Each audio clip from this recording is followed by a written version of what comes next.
అందరికీ నమస్కారం. ఇవాళ ఫాదర్స్ డే కదా! సో, నాకు ఒక మంచి ఐడియా వచ్చింది. మా డాడీ హ్యాండ్ రైటింగ్ చాలా బాగుంటుంది.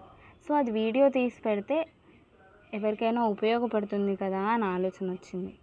మా డాడీ వాళ్ళ స్కూల్లో ఎక్స్ట్రా 5 మార్క్స్ వేస్తున్నాయంట హ్యాండ్ రైటింగ్ బాగుంటే. సో, మా డాడీ అలా అని చెప్పి నేర్చేసుకున్నారు. మా స్కూల్లో అలాంటివి ఏమి ఉండకపోతుండే. సో, మేమంతా కాన్సన్ట్రేట్ చేయలే. కానీ తర్వాత రియలైజ్ అయింది ఏంటంటే, మన ఎగ్జామ్ పేపర్ బాగుండాలంటే హ్యాండ్ రైటింగ్ బాగుండాలి. సో, అట్లా అని చెప్పి 10th ఎగ్జామ్స్ దగ్గరకు వస్తున్నాయి అనే టైంలో మా డాడీ ప్లీజ్ హ్యాండ్ రైటింగ్ నేర్పించేసేయ్ అని అడిగితే, మా డాడీ చకచకా హ్యాండ్ రైటింగ్ నేర్పిస్తే మేము నేర్చేసుకొని ఎగ్జామ్స్ రాసేసి మంచి మార్క్స్తో పాస్ అయినాం. So, hand writing plays an important role in exams as well. అదే కాకుండా హ్యాండ్ రైటింగే కాకుండా ఇంకా చిన్న చిన్న డ్రాయింగ్స్ ప్లస్ మనం రికార్డ్స్ రాస్తాం కదా, రికార్డ్స్లో starting page, front page, projects చేస్తాం, దాని ఫ్రంట్ పేజ్ రాయడం.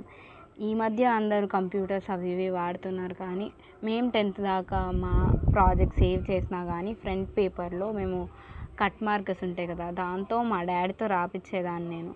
మా డాడీ అలాంటివి రాస్తారు. ఇంకా డిఫరెంట్ స్టైల్స్లో హ్యాండ్ రైటింగ్స్ రాస్తూ ఉంటారు.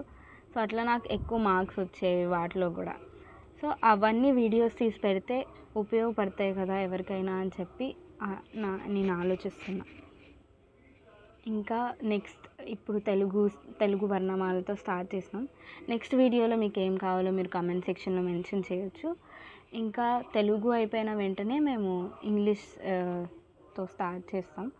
ఇంకా దాని తర్వాత కట్ మార్కర్స్తో ఎలా రాయాలి, ఇంకా చిన్న చిన్న డ్రాయింగ్స్ ఎలా చేయాలి, ఇవన్నీ కూడా వీడియోస్ తీసి పెట్టడానికి మ్యాక్సిమం ట్రై చేస్తా. That's all for this video. Thank you for watching. Please share and subscribe. Like కూడా చేసేయండి.